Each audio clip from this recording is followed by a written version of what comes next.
मत भूलो, अगर उनका गजब नाक तुम पर पड़ गया तो उसकी पकड़ से कौन बचाएगा तुम्हें? तो ऐसे नहीं मानेगी ना। मैं कह रहा हूं ना, मेरा दिमाग खराब है, तेरी समझ में नहीं आती। रख तेरी ऐसी की तमन्ना, एम्बुलेंस एम्बुलेंस बुला।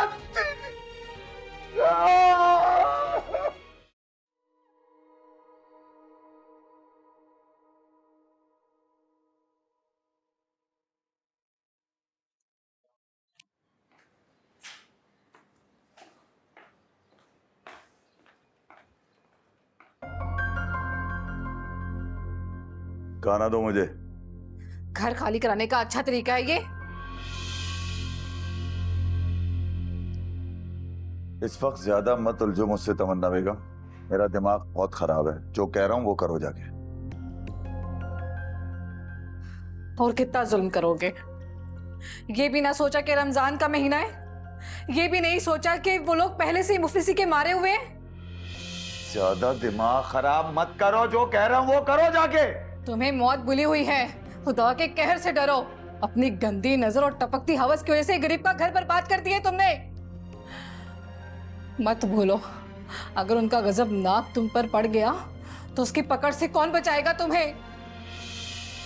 तो ऐसे नहीं मानेगी ना। मैं कह रहा हूं ना, मेरा दिमाग खराब है, तेरी समझ में नहीं आती।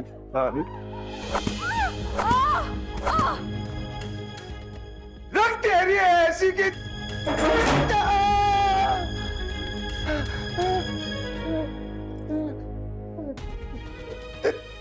तमन्ना।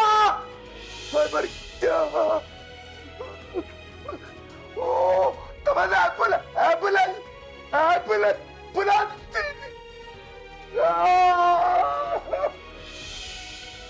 एम्बुलेंस बुला।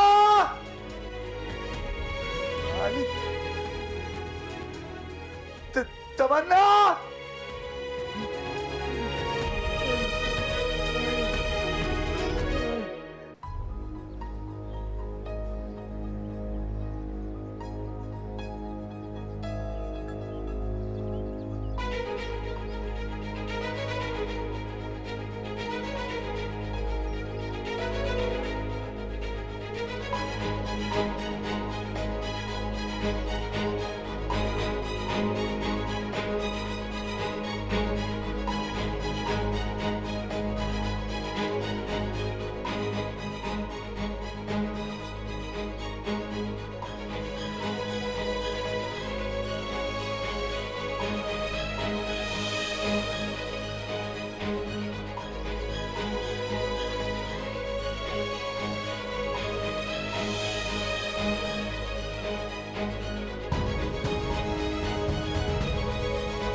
अस्सलाम वालेकुम।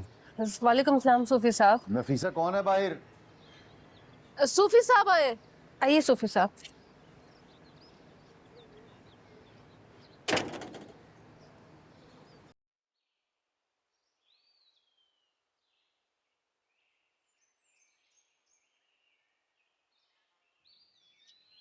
अस्सलाम वालेकुम व रहमतुल्लाहि व बरकातहू। वालेकुम अस्सलाम। बैठी सूफी साहब। क्या बात है सलमान मियाँ, कुछ परेशान लग रहे हो? तकरीबन सभी कुछ बिक गया सूफी साहब, मगर फिर भी आज दिल को एक सुकून महसूस हो रहा है। शायद नसीब में जितने भी आंसू थे सब रो लिए मैंने।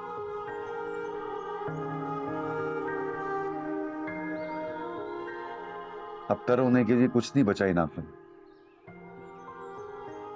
ऐसा नहीं कहते, अगर आंसू रूठ जाएं तो उसके पीछे दिल की दुनिया वीरान हो जाती है। जो वक्त आप लोगों पर आकर ठहरा हुआ है ना, वो वक्त मैं बहुत सालों पहले काट चुका हूं। एक वक्त था जब मैं 5 वक्त की नमाज पढ़कर, रमजान के रोजे रखकर और ज़कात सदकात करके पुरसुकून रहता था कि बंदे ने बंदगी का हक अदा कर दिया। रोता नहीं था मैं, आंसू नहीं आते थे। फिर उसने सब कुछ मुझसे वापस लेना शुरू कर दिया। आहिस्ता आहिस्ता मुफलिसी ने डेरे लगाने शुरू कर दिए। मैं उसके सामने गिड़गिड़ाकर रोने लगा। जब मेरा सब कुछ खत्म हो गया तो दिल में एक आवाज आई। वो बोला, वो जो तुम्हारे सारे आंसू तुम्हारी जिंदगी का सामान लूटने से निकल रहे थे, वो मेरे किसी काम के नहीं। अब मैंने तेरे दिल को दुनिया की तलब के गुब्बार से पाक कर दिया है। अब मेरे नाम का जिक्र करके अपने दिल को सुकून पहुंचा और मुझे ढूंढ, मुझे तलाश कर, और जब मैं नजर आ जाऊं तो फिर आंसू बहा। ये मोहब्बत के आंसू हैं, मोहब्बत के आंसू बहा, और ये जिंदगी और दुनिया के मामलात मुझ पे छोड़ दे, मेरे आगे सर झुका दे और मेरी तकदीर का मातहत हो जा। मैं सारे तेरे काम करूंगा। जालिम जब किसी मजलूम पर जुल्म करता है, दर हकीकत वो अल्लाह की तरफ से छूट हासिल किए होता है। वो दोनों धुरों को आजमा रहा होता है। जालिम की आजमाइश तब तक होती है जब तक मजलूम सब्र करता है। जब मजलूम का दिल सब्र से लबरेज हो जाता है तो पैमाना छलक जाता है।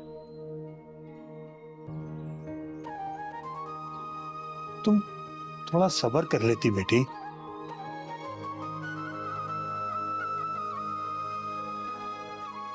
बहरहाल अब ध्यान से सुनना है जो मैं कहने जा रहा हूं। कोई किसी का दरवाजा नहीं खटका सकता जब तक अल्लाह का हुक्म ना हो।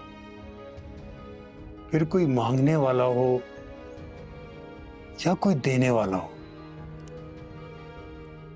अच्छा ये बताओ कि मैं अब तुम्हारे लिए क्या कर सकता हूं? अच्छा ये मत समझना कि मैं तुम्हारे ऊपर कोई एहसान करने आया हूं।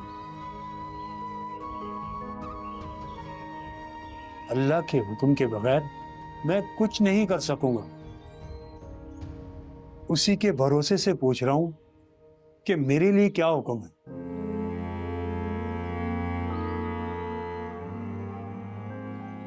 सूफी साहब, अगर मुझे कोई रोजगार मिल जाए तो क्या कर सकते हो?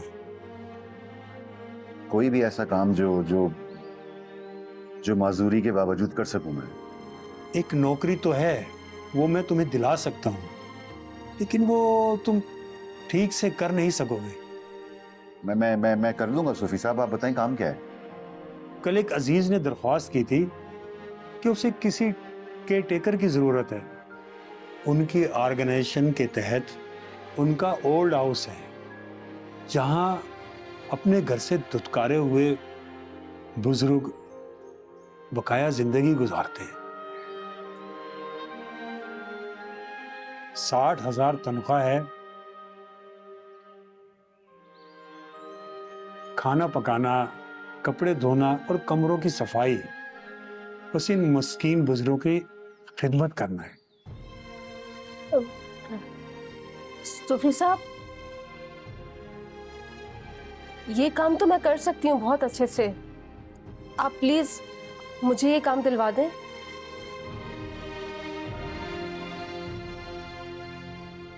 ठीक है, कल मेरे साथ चलना। मैं ऑर्गेनाइजेशन के चेयरमैन से आपकी मुलाकात करवाऊंगा। मुझे उम्मीद है इंशाल्लाह तुम्हें नौकरी मिल जाएगी कल ही।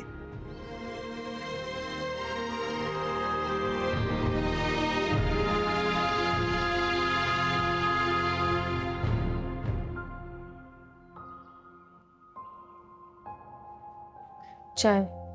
हम्म।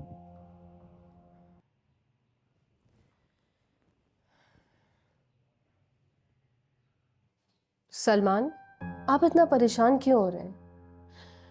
ये वाला काम कम से कम पहले वाले काम से तो बेहतर है ना। और आपको मालूम है पहले वाली जॉब करने से मुझ में कितनी हिम्मत आई है। परेशान मैं इस बात से हूँ कि शायद मैं अब हमेशा बेकार रहूंगा। ऐसी बातें मत सोचें सलमान, मेरा दिल गवाही दे रहा है कि आप इंशाल्लाह बहुत जल्द ठीक हो जाएंगे। मुझे पूरा भरोसा है अल्लाह पर। और देखिएगा कि अल्लाह पाक हमारी खुशियां दुगनी करके हमें वापस करेंगे इंशाल्लाह।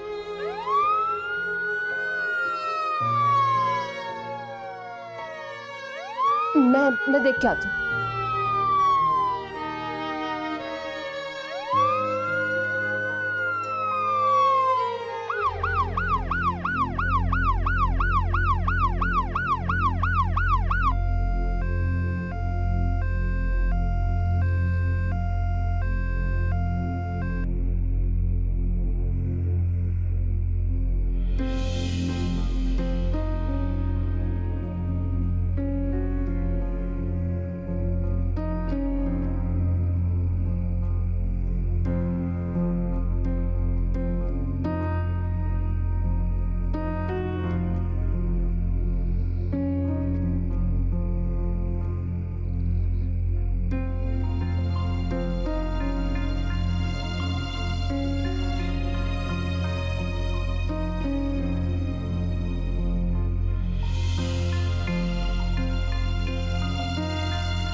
कुछ समझ में आ रहा है सरताज?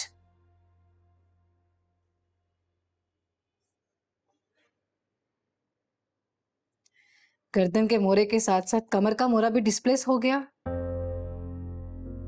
अब पता नहीं मेरा दिल ज्यादा दुखाया है या नफीसा के दिल से कोई बददुआ निकल गई है। 2 हफ्ते तक बिस्तर पर पड़े रहने की हदायत दी है डॉक्टर ने। उठकर वॉशरूम तक नहीं जा सकते। पखाना पेशाब बिस्तर में ही करना पड़ेगा। कौन साफ करेगा? किसका काम है ये? बीवी का? क्या तवक्को करते हो अपनी बीवी से, जिससे बेल्ट से मारते हुए तुम्हारी ये हालत हो गई है? फिक्र ना करो, मैं ही करूंगी ये सब। तुम्हारी तरह खुदा को भूली हुई नहीं हूं मैं।